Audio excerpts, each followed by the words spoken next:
We are here at the Larry Chimboli Cultural Center in Palmdale on Friday afternoon from 6 to 8. And we're here to learn about voting solutions for all people. Wellness for coming out tonight to our Vote Center Placement Project. This is the second round. We're happy to be here. I want to make sure I say that the last name is Chimboli Cultural Center. So thank you for coming on out on this Friday evening and joining us for this great presentation about the changes to LA County's voter experience. So we're going to begin. If anybody wants to grab food, and we'll just go ahead and grab it. We've got enough. But we're going to just go ahead and start now. So today we're going to be talking about the voting solutions for all people in LA County's vote centers and the new voter experience.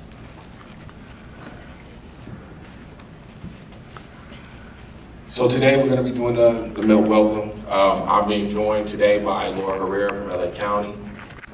She's standing up there. She's an expert on this matter. She's actually got a hand in the process as well as her two co-workers. I want to make sure I said it right. Annabelle Ortega and Elba Gomez.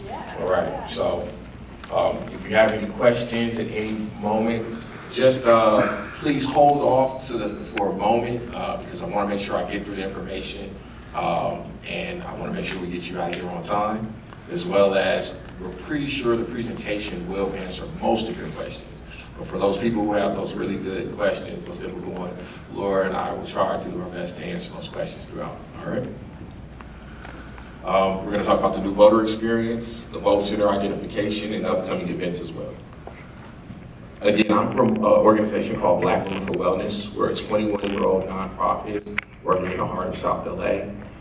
And our organization is committed to the health and well-being of Black women and girls through health education, empowerment, and advocacy. And what that means is we look at Black women and girls' health from top to bottom. So from policy impact, civic engagement, health influences, pay gap influences, all of those things are what our organization looks at. And we aim to increase healthcare access, reduce toxic care chemicals, and other things that are prevalent in our communities. Good thing. So today, let's go through our goals. We're going to provide an overview of LA County's voting solutions for all people. I know there's going to be two acronyms you might hear a lot, VSAP and VCPP. VSAP is the actual program that started all of this. This particular meeting is Vote Center Placement Project, which is VCPP. We're going to introduce the future of voting technology, your voting options, and as well as discuss the overall voter experience. We're going to explain the vote center identification process. We're going to share upcoming events and opportunities to engage with LA County on this process, as well as we're going to answer your questions regarding the experience in vote center locations. At the end of this, we're going to also have stations set up, and some of you already saw the stations, where you can look at where the locations are, as well as suggest the location, as well as comment on the locations that are already present. So here we go. We're going to go through the voting solutions for all people and this overview of VSAP, and it's going to describe the human-centered design process that you all will start using come February, and how they came about this program for Democracy by Design. So the voting solutions for all people was launched by LA Register Reporter County Clerk Dean Logan, and it's to address an aging voting system that has a very complex need because we represent 5.3 million electorate, and that's 5.3 million voters. This new process will be convenient, accessible, secure, and there are going to be increased options for all people. And that there is the new ballot marking device. And LA County voters will have the option for when and where they vote and how they vote. So it's going to be a new modern tally system. It's going to be interactive supply. I'm sorry about that. There's going to be a new interactive system that allows you to vote. Go back. There you go. Interactive sample ballot, the new ballot marking device, which you see in the center of that slide. An extended voting period, new vote centers. We're doing away with polling locations. electronic poll books, and the new vote by mail experience that many of you already experienced if you're registered to vote by mail in the 2018 general election. Bless you.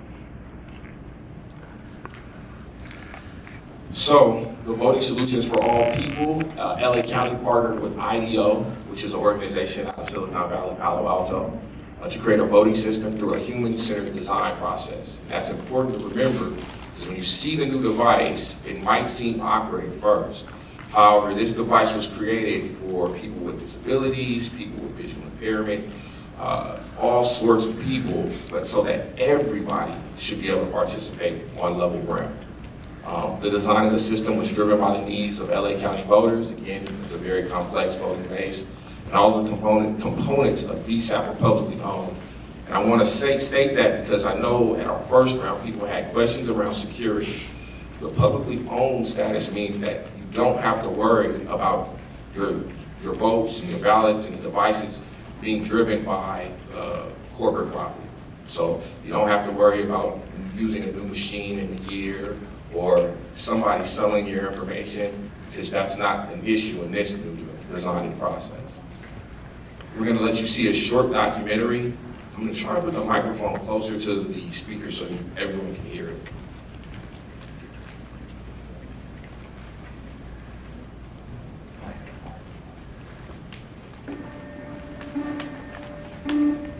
Would you please raise your right hand and repeat after me? I do solemnly swear that I will faithfully execute the office of President of the United States and will, to the best of my ability, support and defend the Constitution of the United States, and that I will and faithfully discharge the duties upon which I am about to enter. so help me God. So help me God. Voting is a fundamental part of our democracy. It's far more complicated and cumbersome than most realize. The voting system as we know it today is decades old, but at the end of the day, it's what keeps our government working.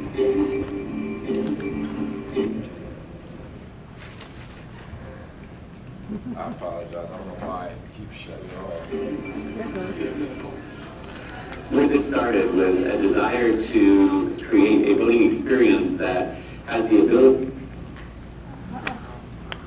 Got hiccups. And I think what we're going to do here is take that to a whole nother level.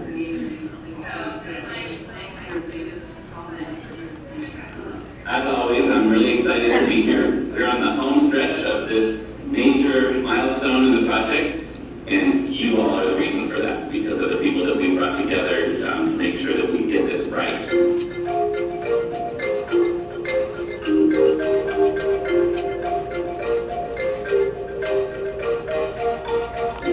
Anyone who looks into the background of IDEO will see that their history has shown that they've mastered this human-centered design part. They've got a proven model, and I think it was a great fit for this project.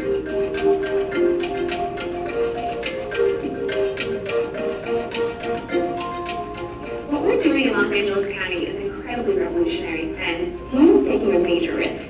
And the risk isn't like that he's doing something wild and dangerous. The risk is that he's doing something radical to improve a fundamental part of our democratic system.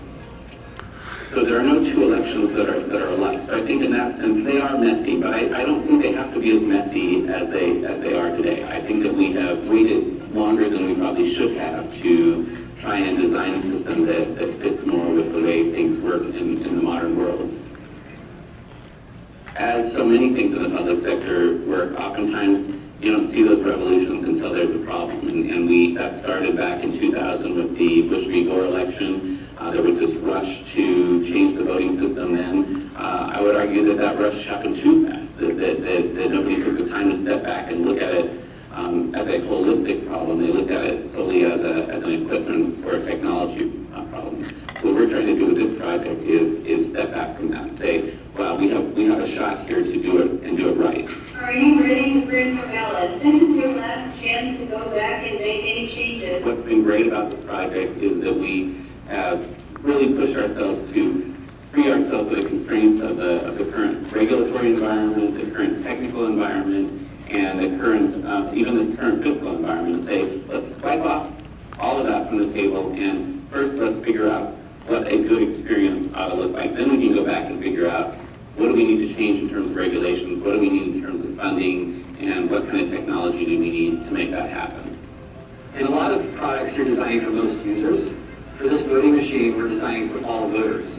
And when you take a human-centered approach, that clarifies a lot, because you know that what you're first trying to do is make the experience work for humans.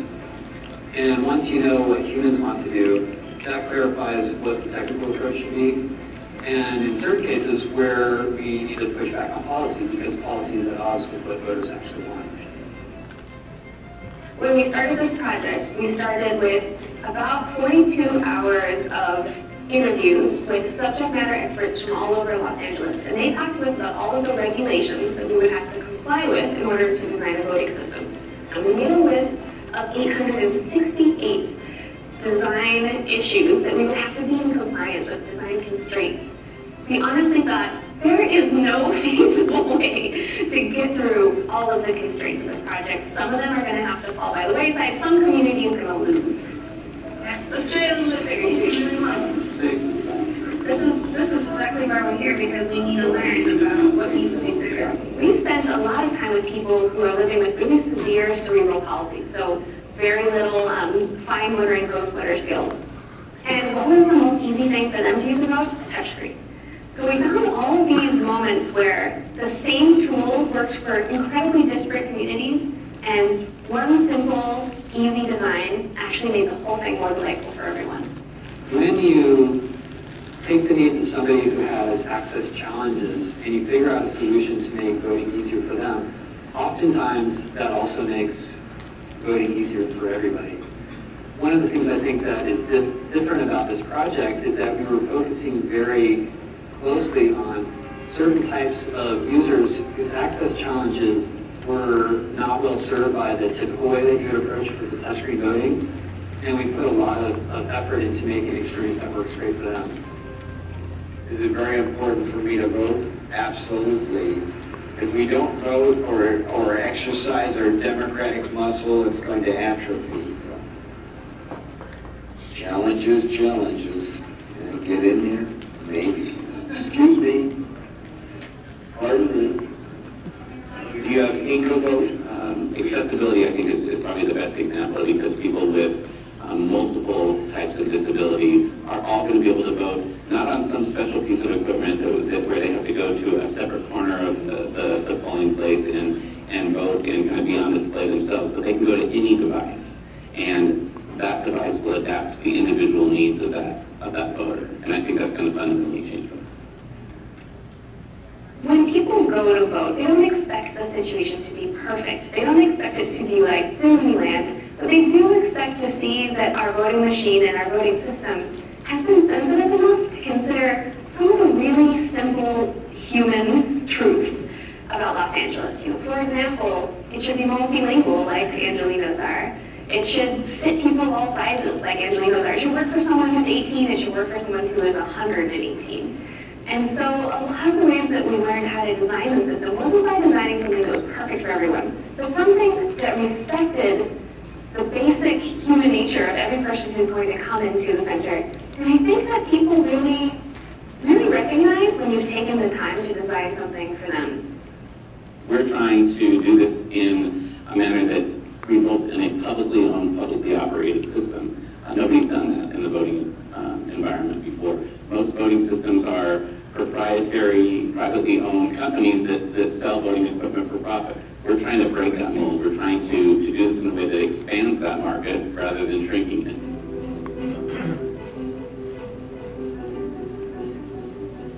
One of the fundamental principles of our project was designing for modularity. And what that means is that each part of the voting system can be taken out and replaced with a new part. And the goal of that is to create a world in which we don't have to fear technological growth. In fact, we have the opportunity to swap things out for better things, for more affordable things, for more effective things, as they come into the market, and we're assuming they will. We also have designed into this the ability for you to access your sample ballot on a mobile device and to interact with that before the act of voting. So if you want to begin reviewing the ballot, get familiar with what's on it, pre-mark it in a way similar to the way you might check in for a flight and get a boarding pass electronically, you can do that as well. Take that with you when you go in to vote, scan it in, and then that'll get you an expedited voting experience. Just thinking about the individuals I know who have always, always, always wanted to vote in person and have never been able to really know that they're going to have a way to do that and to have a private vote where they can be independent and not have to ask for help. I think it's amazing. The thing that this new system makes possible is voting centers. And actually, voting centers might be the more important innovation. The big change here is that we associate voting today with a random Tuesday between the hours of 7 a.m. and 8 p.m. Voters want choice. They want the ability to go to a location they choose to vote that's convenient to them, that's comfortable for them. So instead of 4.8 million voters going each to a single location, now those 4.8 million voters can go to one of several hundred locations that are located throughout the county over a period of several days. Yeah, I think there is a lot of pressure on this project. There are a lot of people waiting to see what happens here. You know, it's a process that should always be improved, so I don't think you ever get to the ultimate solution, and I think I like that. I like the challenge of that. How can we make it better? How can we continue to respond to the needs of voters and be sure that everyone has the opportunity for their voice to be heard?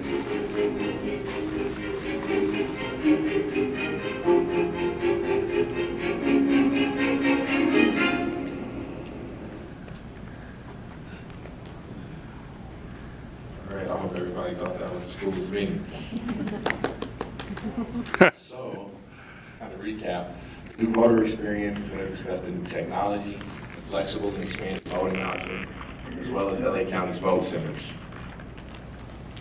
So, the ballot marking device, which is part of the new voter experience, it's a modern touchscreen. It's not connected to the internet for people worried about it being hacked. It prints a paper ballot that you can actually verify before casting your ballot. It has multiple accessible features, ability to adjust the font size, tilt the screen angle, color and contrast. You also have the option to use the audio ballot, which will allow you to plug in a headset and you can listen to the options privately and navigate through the contest that way. It also has the option to read or listen to your ballot in 13 languages out loud. And then it allows for a private and independent voting experience for everyone. Here's another quick video about the ballot marking device.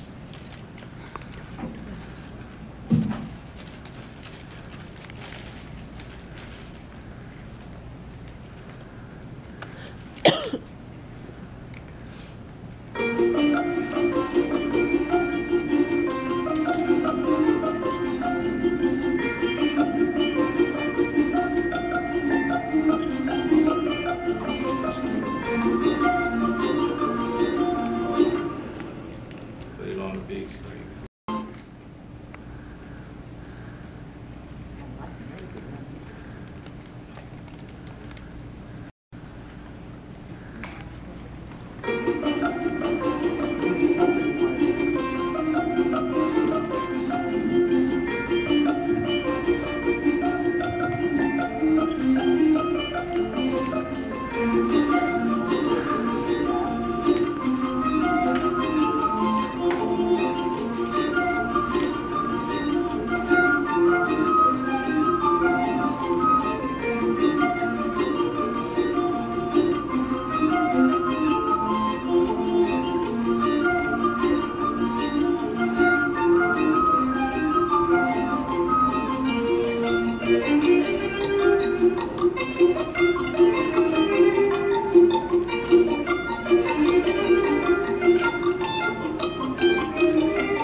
from that video, you got to see how easy and accessible it was to actually vote without a marking device. You saw someone marking through it. You saw somebody reviewing their options and then actually submitting. So the interactive sample ballot, which is also new, is an option that allows voters to use at the vote center, but it helps expedite the voting process.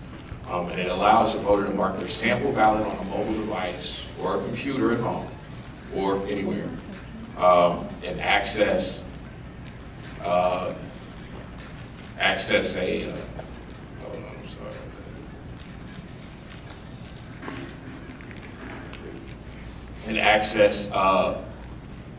generate a poll pass prior to arriving at a vote center. The voter scans the poll pass on the ballot marking device to verify or make changes to their selections before casting their ballot. And so really what this means is that you can actually vote from the privacy of your home, and you want to have that discussion about who and what you're voting for. You can actually mark your sample ballot on your phone or on your computer. You can print it out if you have a printer, or you can have it on your phone as a mobile QR code. And when you get to the polling location, you'll scan that code, and it'll print out the ballot that you already selected. You get to review it. And let's say in between you doing that and getting to the voting center, you change your mind on something.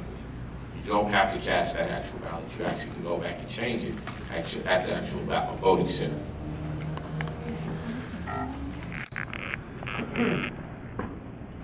Also new are the electronic poll books. And it replaces the printed list of voters. And for anybody who's worked a polling location, knows how tedious that can be, scrolling through pages and pages looking for someone's name. This will be electronic now. It'll be used by the vote center staff to verify the registration eligibility of a voter in real time. Enables conditional voter registration, which enables a voter to register and vote on the same day. And the e-poll books will also indicate if a voter has already voted anywhere in the county and will not allow anybody to vote in multiple locations. And I know that there were questions in regards to the security of that. I don't know if Laura wants to speak on that later, but we will discuss that because I know that's a question that pops up almost at every meeting we've had. And the improved vote by mail ballot. It was newly designed, full-face ballot, and launched in November of last year. Larger font, clear instructions, as well as a new feature which are vote-by-mail drop boxes placed in convenient locations throughout the county. And they're available for 29 days prior to Election Day, as well as no postage necessary. Now, for anybody who votes by mail like myself, the new ballot was a welcome change. It literally made my voting experience way easier because in prior experiences, I have messed up in voting by mail, tearing off the wrong part of the vote by mail ballot. The new ballot was a lot simpler, a lot easier to fill out, and I got it right on the first time that time. So, and the new voter experience, which is a highlight, I think, for this program, the extended voting period. Certain vote centers will be open for up to 11 days, which include 2 weekends prior to Election Day. The vote by mail drop box locations will be available for 30 days. And vote centers will be open for a minimum of 8 hours per day. Also, mobile and pop-up vote centers will be set up if needed, which means that if a vote center has a usually large line, LA County can deploy a mobile center to help ease that crowd and get people going.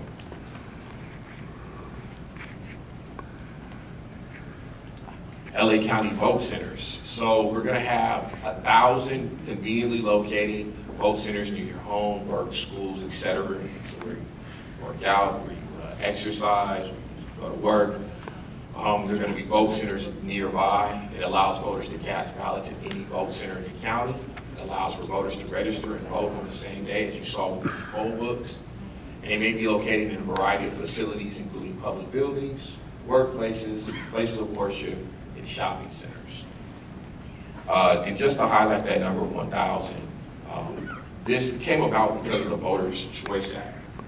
And LA County is going above and beyond the requirements. Now, they're only required to do 750.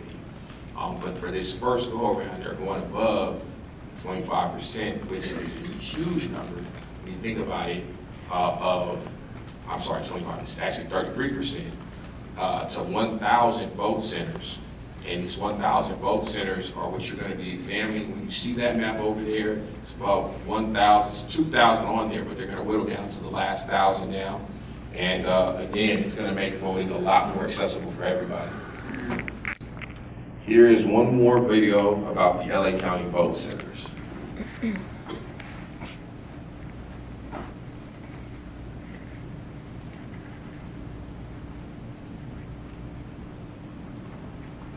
The election is a new way for voters to make their voices heard. New Los Angeles County vote centers are located throughout the county. Cast your ballot near your home, work, or favorite park. Voters can go anywhere. To find a vote center that's convenient, visit lavote.net and find one that works best for you. Instead of waiting for one day to vote, you are now able to vote across 11 days. Once you've arrived, a vote center assistant will greet you and check you in before taking you to the ballot marking device. Did you know that there is a new interactive sample ballot that lets you pre-mark your selections online and generate a poll pass? A unique QR code that will let you quickly transfer, review, and cast your selections on a paper ballot at the county vote center. The new ballot marking device includes an audio ballot, a touch screen, and a tactile keypad to make voting faster and more accessible.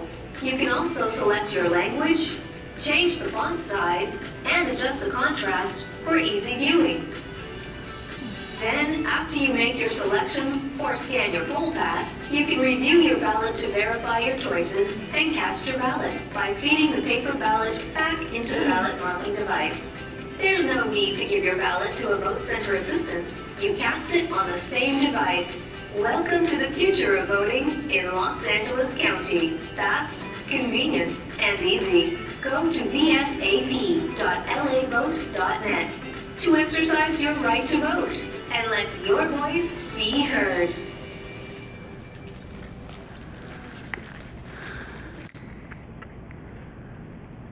All right, so it's talking about California's Voters' Choice Act and the requirements. The vote centers must be equally distributed across the county. Must have voting equipment that are accessible to individuals with disabilities and the act. The minimum requirements to consider were the proximity to public transportation, proximity to population centers, proximity to low-income communities, accessible and free parking, and the distance and time a voter must travel by car or public transportation to the nearest vote center. Election code and county operational requirements, the universal accessibility, so 32-inch wide doorways, ADA designated parking, free of internal areas that impede wheelchair access, and then the minimum suitable room size for a small vote center location, 1,050 square feet, that can hold 10 ballot marking devices, medium, 2,450 square feet, and hold 30 ballot marking devices, a large room, minimum of 3,850 square feet, and can hold 50 ballot marking devices. And there were other important requirements to consider: secure network connectivity for electronic poll books, power and electrical capacity to support the ballot marking devices, printers and equipment, and the availability during the voting period. Now, I just want to double check with Laura that last time, this was about a few weeks ago, AT&T was conducting connectivity checks with all locations that had been pushed forward as vote centers. And the RCC is conducting ADA accessibility assessments all across the country. Right. So the process, again, is still ongoing. So nothing's in the books, but LA County is moving full force to ensure that all of the requirements set forth are being met. But you're talking about network. Yes, ma'am. You're talking about a network for the voter machines or No. the internet? So they're talking about internet connectivity for the electronic poll books, for the e-poll books. So the ballot marking device will only have a power source that powers the device itself. It also has an internal battery in case the power fails that can work for up to 2 to 3 hours without a power source. Oh, okay. And the e-poll books is connected to a secured network, not like a Wi-Fi network or anything like that. It's a secured network monitored by the RCC and security experts. Okay. But we can hold questions till the end and we can address all of that at this presentation. Here's a sample configuration of what a large vote center would look like. So you see the 50 ballot marking devices. At the bottom is the conditional voting registration area. Central ballot box and vote by mail voting area at the top left. And then a check-in area. And the LA County vote centers, and this is how the process will work. You arrive at the vote center, you're going to check in on an electronic poll book, you'll receive your ballot, go to the ballot marking device, insert ballot to begin voting. Follow the instructions on the ballot marking device and begin making your selections. Or again, you can scan your poll pass at the BMD, which is going to be available on your mobile device as a QR code, or be printed at home on paper and it'll have a QR code as well. To expedite your voting experience. Then you're going to cast your ballot on the ballot marking device, you're finished, and then you receive your I voted sticker. The vote center identification process and the list of potential vote centers. So to identify the most suitable location, and this is the process that LA County went through. To identify the most suitable locations for vote centers, LA County conducted research and analysis of potential facilities and robust public outreach that identified where voters would prefer to vote. So they had focus groups and surveys, there was on-site facility assessments, input from public agencies, community meetings like the one you're attending now, and then an online portal. All that information was collected into a database of potential vote center locations. PlaceWorks and the Register Recorder County Clerk's Office conducted 8 focus groups and nearly 2,500 surveys with registered and potential voters in LA County. Those participants discussed the following topics: preferred types of facilities in which people would prefer to vote, preferences for vote center locations in relation to where people live, work, and recreational activities, and preferred days of week and time to vote. The results of that were that participants felt most comfortable voting in public libraries, places of worship, community and rec centers, public schools, and city halls. Mostly what you'll see is that there's large public areas that people kind of recognize immediately. Your neighborhood churches, schools. Site visits were conducted. They were called ground truthing, and all potential vote centers were submitted to this ground truthing process. And I know in a particular meeting, people said, oh no, their site had been ground truth, when in actuality it had, but not everybody hadn't spoken about it. But every site has been ground truth, and I just want to reassure people about that, because we will see facilities that you're familiar with, they have been ground truth. And that consisted of measuring room size, checking for ADA accessibility, access to parking and access barriers, verify on-site and area conditions, discuss facility availability, programming, and willingness to participate. Register Recorder County Clerk collaborated with city clerks throughout LA County who helped to coordinate facility comments from various staff departments. City clerks also reviewed facilities and provided their own feedback based on first-hand experience with facilities and running those elections. With the assistance of these public agencies, they received feedback on nearly 5,000 facilities. And those are some of the organizations and public organizations and public departments that have participated with LA County on this process. They received 265 suggested facilities during the first round of community meetings. They collaborated, the Register Recorder Office collaborated with community partners who conducted outreach and facilitated meetings like Black Men for Wellness. And the 33 meetings throughout LA County allowed the participants to learn, of course, about the California Voters' Choice Act and the vote center assessment process, comment and suggest potential facilities, and then tell us about community characteristics such as traffic, lighting, and parking conditions. And again, today, we'll be able to comment and suggest potential facilities as well. The online portal. The Vote Center Placement Portal is a custom web-based platform where the public can review currently submitted vote centers and find out their status as rejected or under consideration. It's very important to do that because you want to kind of stay abreast of what the situation is, and it kind of gives you an idea of what the county was looking for in the process. Comment on proposed vote centers, suggest new vote center sites, and share why a facility would or wouldn't make a good vote center. Facilities have been scored and ranked, identifying 2,000 viable vote center locations and 250 dedicated vote by mail drop-off locations. Currently, they're conducting the additional analysis to select the best 1,000 facilities. But the final selections will incorporate your feedback, programming barriers, readiness of facility, as well as the ADA mitigation needs.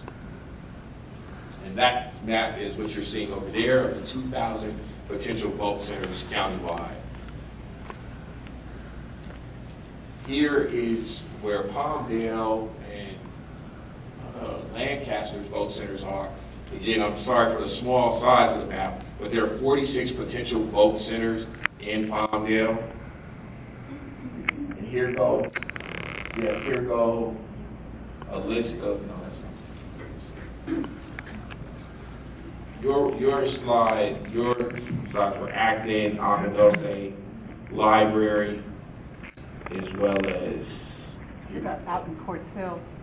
Slide this over so you can see it. So here just go a few: Acton, Aguadose Library, it's a county library. Central Christian Church is a place of worship. Church of Christ. Let's see. What about the nice new library at Quartz Hill? George Lane Park. And it might be, and it might be suggested on there. There's 2 bus routes that go right by this. George Lane and one. And you see, it's 46 sites. Yes. That's where you are. It's in Quartz Hill.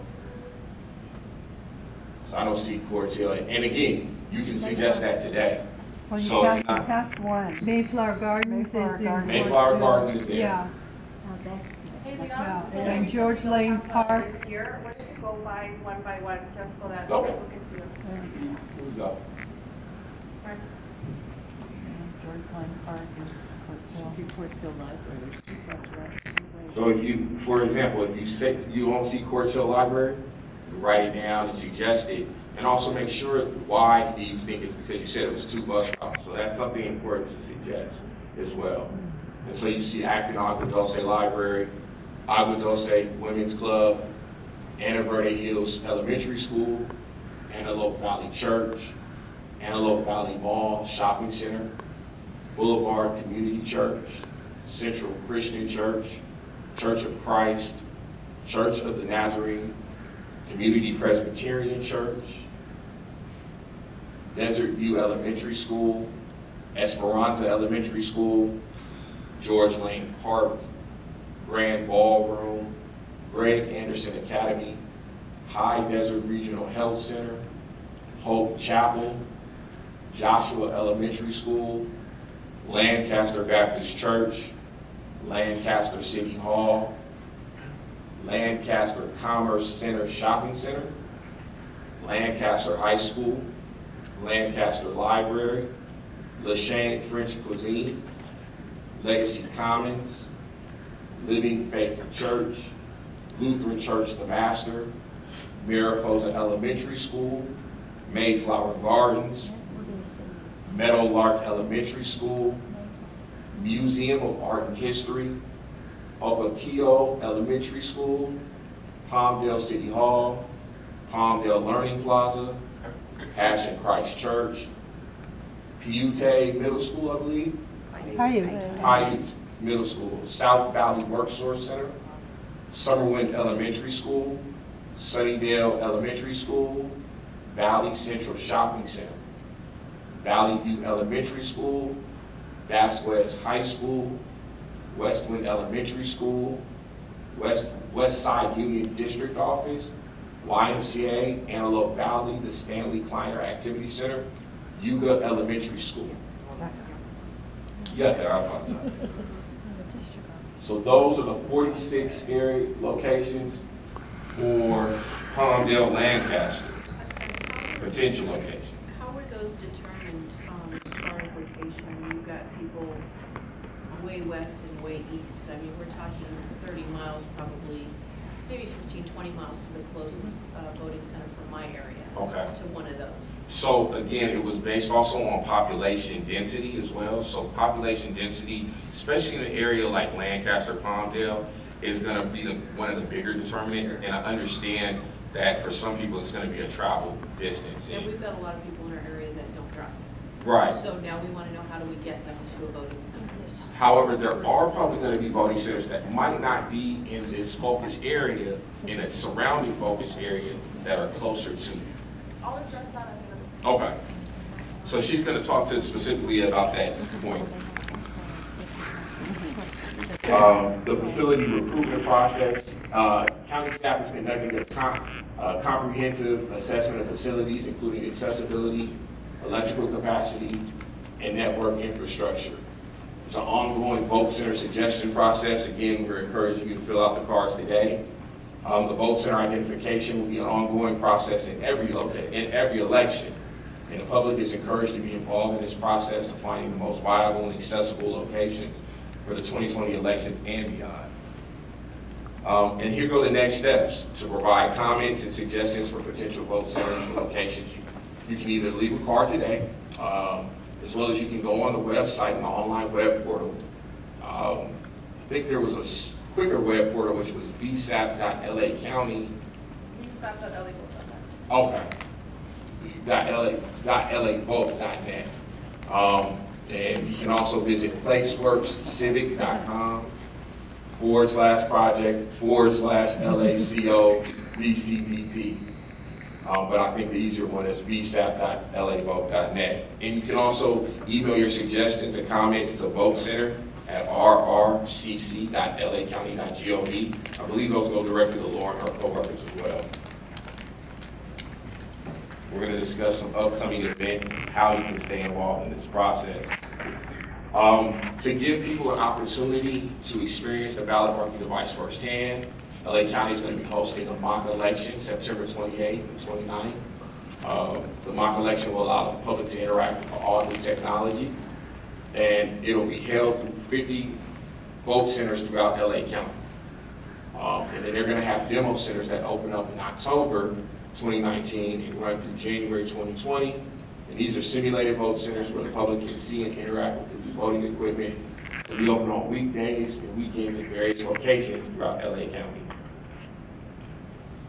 The election administration plan is going to outline the plan for voter education and the list of the vote centers. The draft plan will be presented through a public meeting and allow for comments. And the final plan has to be submitted to the California Secretary of State. The full implementation is going to occur in 2020. It's going to occur in the presidential primary election. The first vote centers will open February 22nd, 2020. And election day is March 3rd, 2020. However, those vote by mail drop-off locations will be open February 4th. That's 30 days prior to election day, so February 4th. around there. So, or February 3rd or 2nd, it's 28 days, I apologize. Ballot marking device, the interactive sample ballot, and the electronic poll books will be available countywide. And here again are the websites I'll leave up. And I know that people had questions, and I know Laura was going to give some supplemental information specifically about where and how they chose to place locations. Hello, thank you so much everyone. Bear with me, I woke up with quite a cold. But LA County is so committed to providing everyone with information all across the county that I am here despite not feeling so great. But I am more than happy to address your questions today. So to follow up, especially for this area, we do want to talk about mobile and pop-up voting.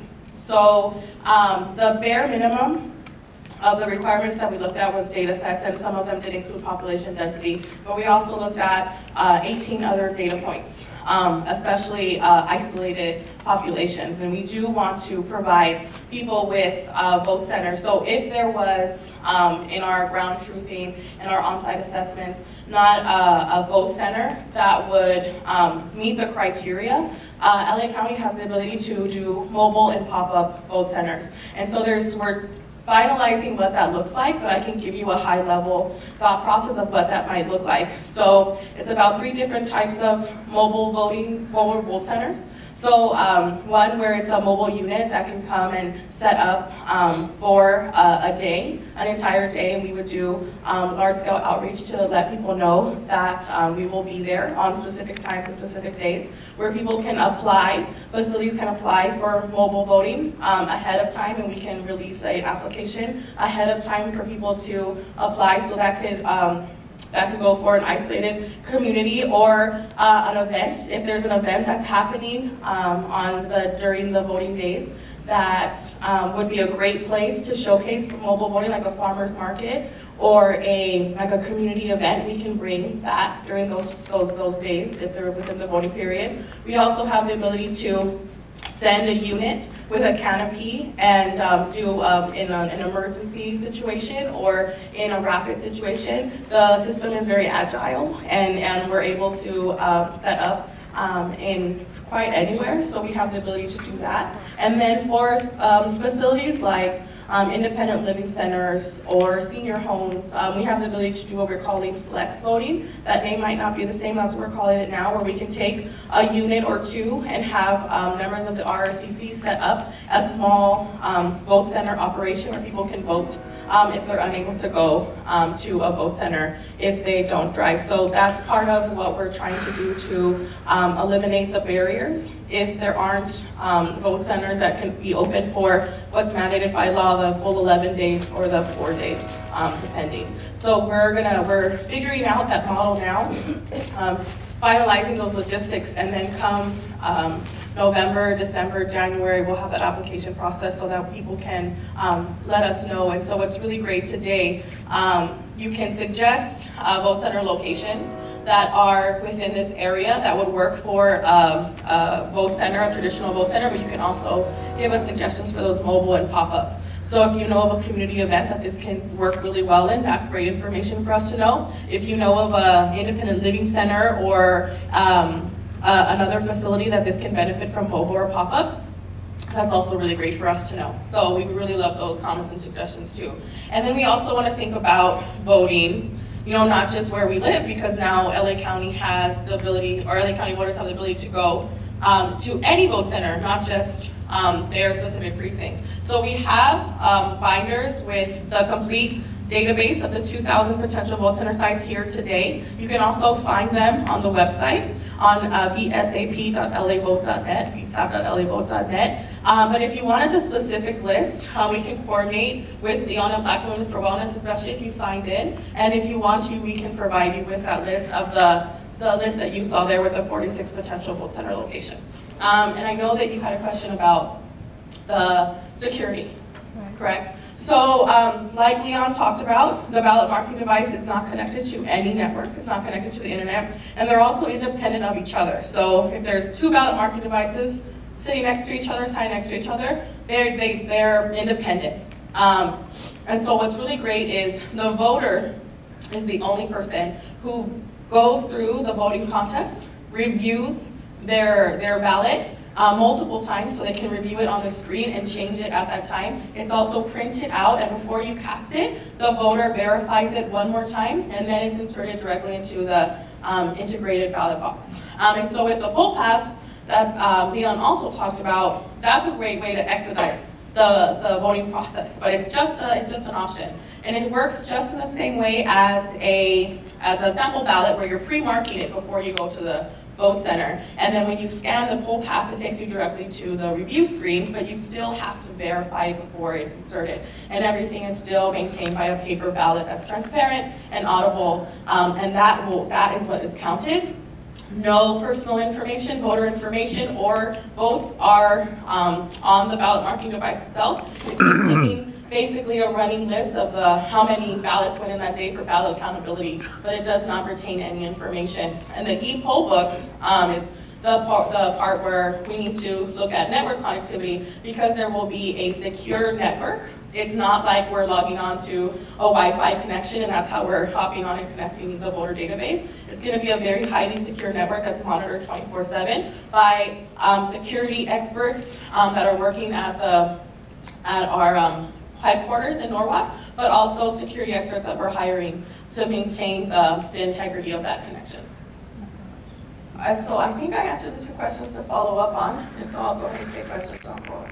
Okay, for local issues, is there a way when you get on this ballot marking device to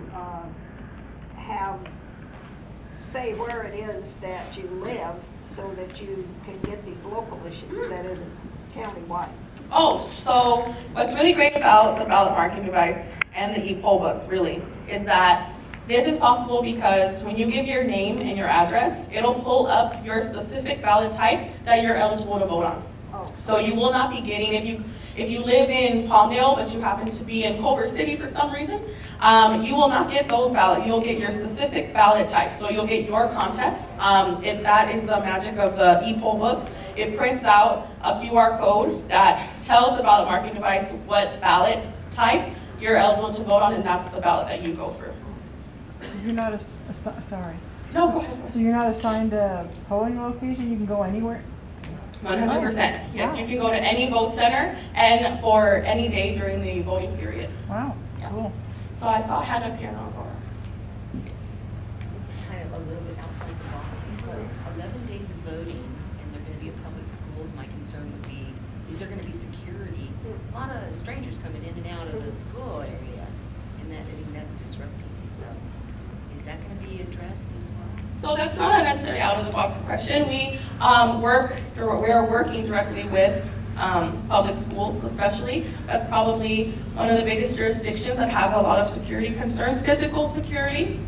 Part of the conversation that we are having in order to secure vote centers is, what things do they need in order for them to sign on for the extended voting period. And so we're taking that into consideration and thinking about those mitigations if they happen to be a vote center.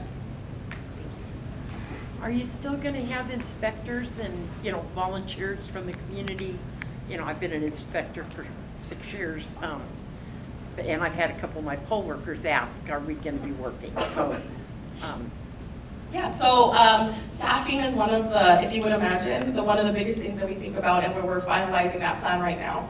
So while we're finalizing that plan, we still will definitely use our county poll workers, but just in a different way. So if you imagine, if you're an inspector now in a polling place model, you get the equipment and you pack it in your car and you set up the polling place on the day of and then break it down and then send it to a check-in center. Well, you imagine that this machinery is just a little more complicated and can't fit in a Corolla anymore. So county staff is the people who will be the folks who will be setting up and breaking down vote centers.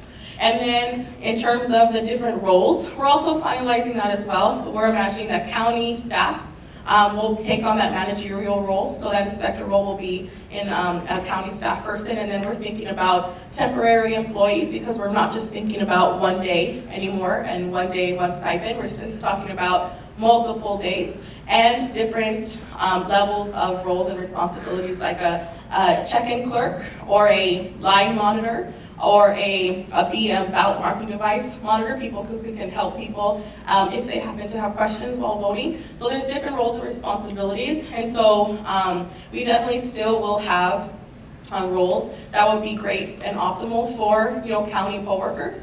It's just a different model with longer days of training. Maybe it's 1 day of training, maybe it's a couple of days of training. We're figuring out that model right now, but once that's finalized, it has to get approved by the Department of Human Resources for the county and also the Board of Supervisors.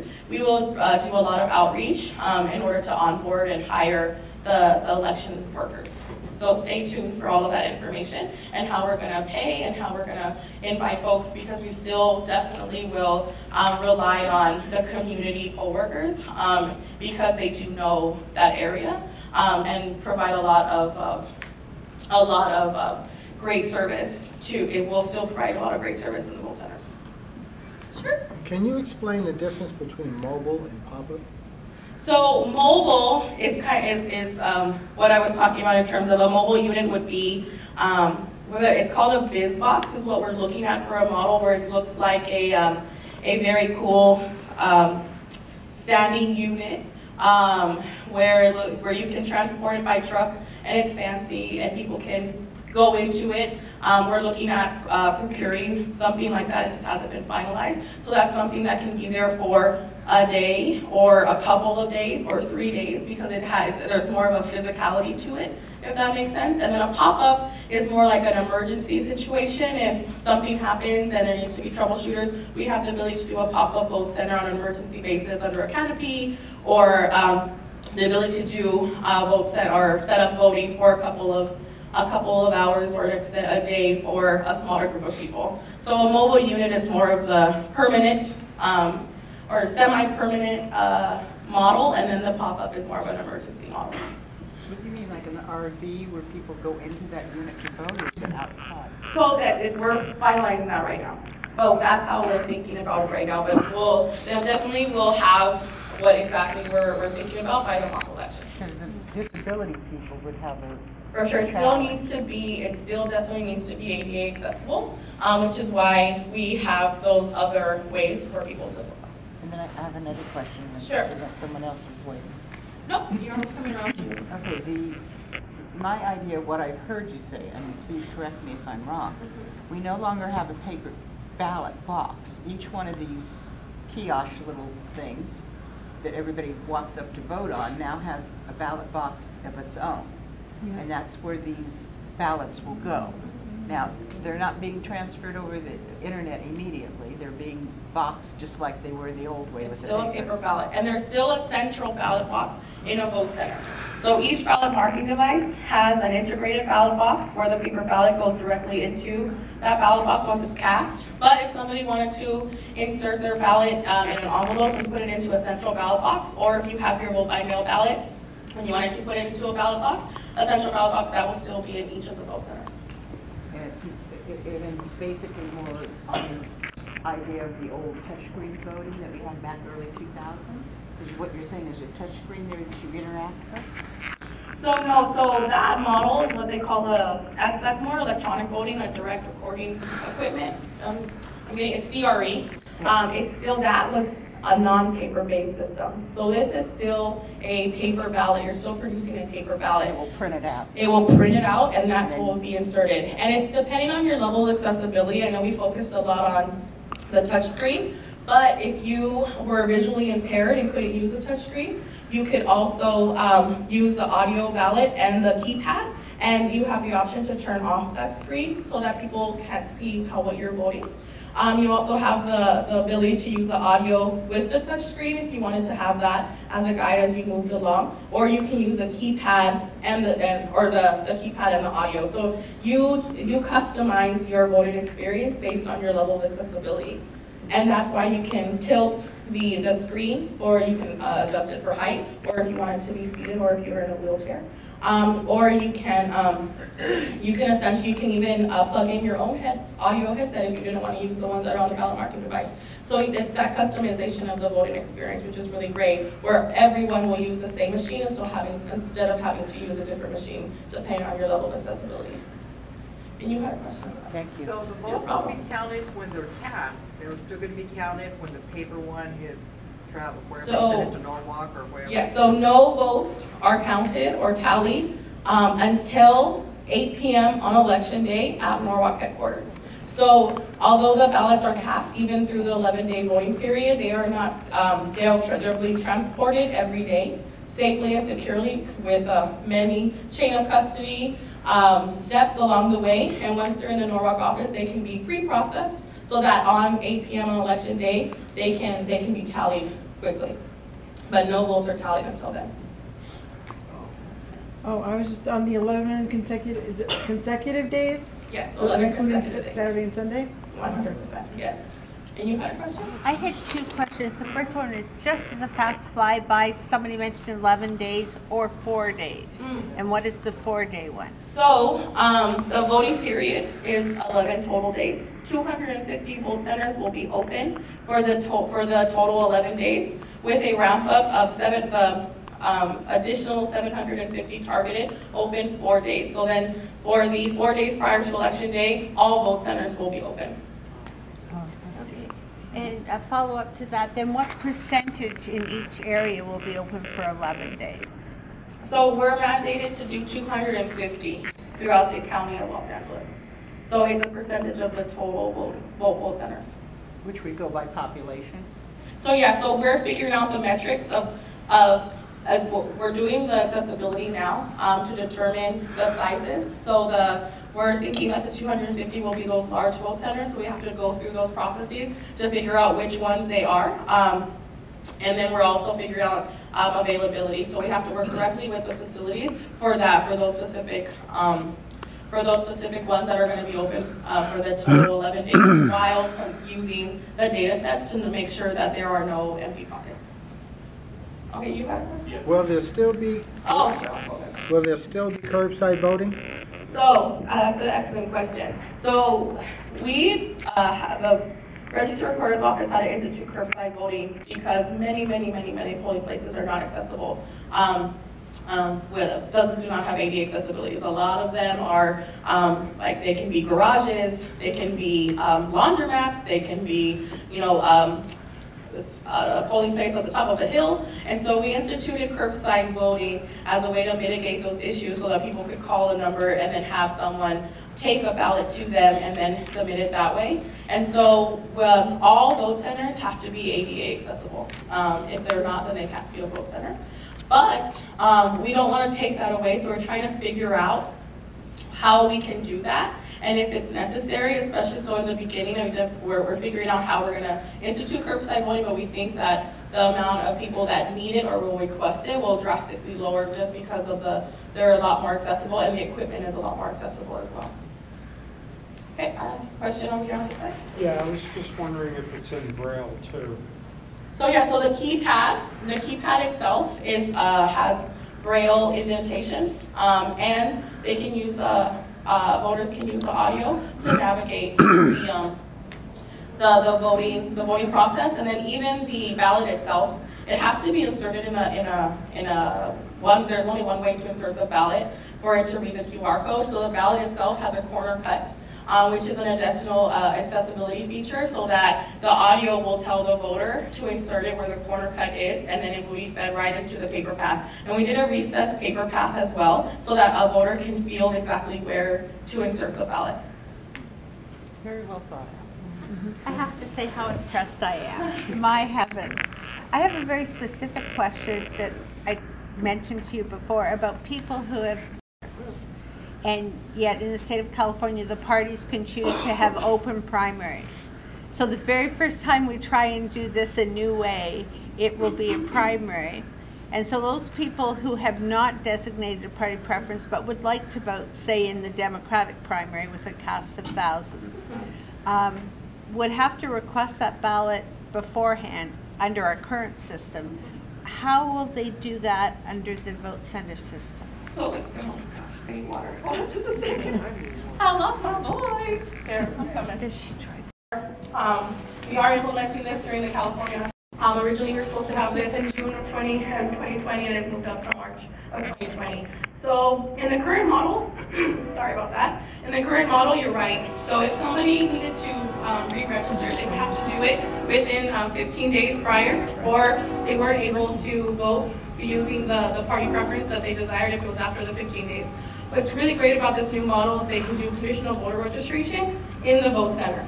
So we still are mandated by law to administer an election as determined by the rules and regulations made by the state of California or the parties. So depending on whether it's an open primary or there's rules and regulations to, like if a Republican Party has specific rules on who can vote for a Republican ballot, or the Democratic Party in the same way, we do follow those. But if a voter wished to vote in a certain way, they could re-register at the vote center and issue a conditional voter registration, which allows them to register and vote the same day.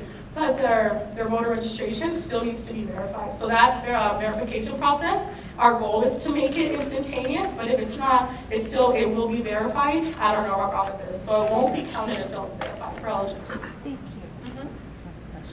Okay, go here and then there. Yeah, great holes. Thank you. So with the advent of a QR code, Is it possible to set up drive-throughs? In other words, you're going to do it anyway. You bring your phone, you use your QR code at the ballot box, and you have pop-ups. Is it possible to integrate a pop-up into like drive-throughs where people can just drive up to the machine, use your QR code, get your ballot, and then slide it in? Because most people who do it remote on their phone they're probably not going to change anything when they get there. Well, not today. So we want to administer an election with security as one of our very main priorities. And so until that process is as secure as we can provide and promise and still provide a paper ballot where people feel comfortable voting in that way, we are currently administering an election and changing this voter experience with security as one of our main cornerstones. So maybe one day that might be possible. But what we have done, I hear that you're asking for it for convenience, right? That sounds like a really convenient way to vote. But the way that we've changed the system is to make sure that this voter experience is as easy and accessible and convenient as possible. So changing it from one day where you can only go to one polling place, moving to a vote center model where you can go for 11 days anywhere in the county, was really because we heard from LA County voters a number of times that they just weren't able to go to a polling place that one day. They weren't able to vote. And we also changed our vote by mail ballot and then added, in addition to the vote centers, they can be dropped off at 250 additional vote by mail drop-off locations. So that's a great idea. And maybe one day we'll have the security measures to be able to do that. But right now we're really focusing on the ease and the convenience that this has provided. Hey, wonderful. Is there a way to sign up to be part of the mock? In terms of facility or in terms of staff? Just to do it, just to be part of that mock-up. Yeah, so what's really great is that we have members of our outreach team here. That we are taking names of folks who are interested in being a part of that, or staff if we're able to do staff members that are outside of the county employees. And we also are taking suggestions from the community and public facilities if they're interested in being a mock election site. So yeah, don't forget about going to that mock election. I'm sure all of you are very, very excited about this new voter experience, and you really want to touch and feel and understand this in a whole new different way. So please come, bring your friends and family to the mock election. Like Leon described, there'll be 50 vote centers all across the county, and it'll be like a really fun event. I think every election is cool and fun, but this one will actually, have a focus that's outside of the norm, where people will be able to vote on a cool and fun ballot that we've developed. And then we're going to have swag and giveaways and like food trucks and things like that. So we're looking at doing partnerships with like media groups. Since it's not a real election, we're not bound by election rules that prohibit that, so it's going to be a really cool and fun event, so I hope to see you all there. So I will link up with Annabelle, who's bringing her card to you if you're interested, to be a part of that. Okay, well, we do a quick time check, so I'll take 2 more questions. And then we do want to provide you with the time to be able to go to the binder of the vote center locations and offer your suggestions. And then Annabelle, Elva, and I will be here to answer your questions. So I'll take you 2, and then any other questions, we can take them offline. So I'll go with it. Okay, so my question is a follow-up to her question about the no party preference. If you're voting no party preference and you want to vote in either a Republican or Democrat election, after you re-register, do you have to re-register again and go back to no party preference? Because the whole point is being no party preference. So that is mandated, that's determined by the individual voter, right? We're just administering an election based off of the rules, right? So if an individual voter decides to change their party for a particular election and doesn't wish to be that party anymore, then they would have to re-register to vote. Yeah, and that's based off of California election code, mandated by Secretary of State. So I'll take your question. I'm intrigued by the gentleman that's sitting quietly over here. I talked to him just briefly about translations, and I didn't get to follow up on that, but I heard plug-in and I heard translation. Explain that to me, please. So there's two ways that we provide multilingual services just on the ballot itself. So when you start to vote, you can choose your language to be read in 13 languages. So English and 12 other languages that we provide. The California only mandates that we provide 8 languages, and LA County provides 13. So the voter can go through their ballot and choose their selections in one of the languages that they choose. And then when it's actually printed in that language as well. If they wanted to use audio, they can choose it in the same way. The audio is running concurrently as you vote. So at any time, whether it's the beginning of the process or in the middle of the process, they can use the audio and it'll read exactly what's on their ballot. And it's really cool. What's cool too is you can toggle the language. What that means is if you're in the middle of it and you decided to choose Spanish, but there's a word that you didn't quite understand or you wanted verification in English, you can toggle back and forth from English to that language of your choice if you wanted to understand that intention of the word. Do you have to get a headphone when you're going in? No, the ballot marking device has a headset already attached. And what's cool is in the front of the device, if you wanted to use your own headphones, you can. There's an audio jack that you can plug in as well.